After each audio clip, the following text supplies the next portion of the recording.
The effects of the normal flora are inferred by microbiologists from experimental comparisons between germ-free animals, which are not colonized by any microbes, and conventional animals, which are colonized with a typical normal flora.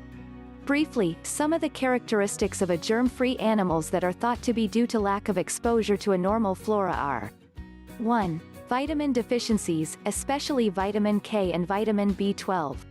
2. Increased susceptibility to infectious disease. 3. Poorly developed immune system, especially in the gastrointestinal tract. 4. A lack of natural antibody or natural immunity to bacterial infection.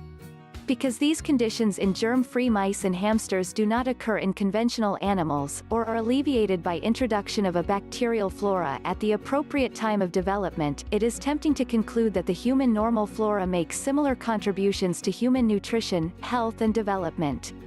The overall beneficial effects of microbes are summarized below. 1. The normal flora synthesize and excrete vitamins in excess of their own needs, which can be absorbed as nutrients by their host. For example, in humans, enteric bacteria secrete vitamin K and vitamin B12, and lactic acid bacteria produce certain B vitamins. Germ-free animals may be deficient in vitamin K to the extent that it is necessary to supplement their diets.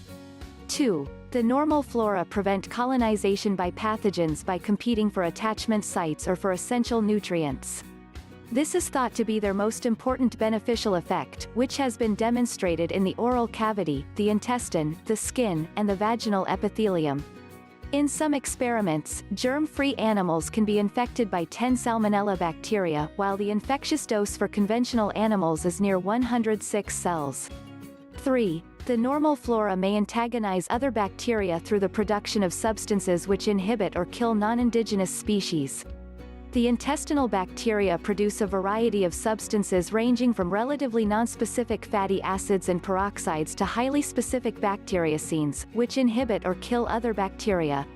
4. The normal flora stimulate the development of certain tissues, i.e., the cecum and certain lymphatic tissues, Peyer's patches, in the GI tract.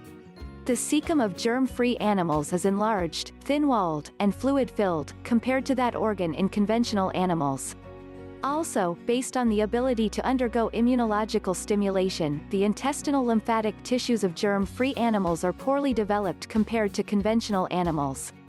5. The normal flora stimulate the production of natural antibodies. Since the normal flora behave as antigens in an animal, they induce an immunological response, in particular, an antibody-mediated immune (AMI) response. Low levels of antibodies produced against components of the normal flora are known to cross-react with certain related pathogens, and thereby prevent infection or invasion.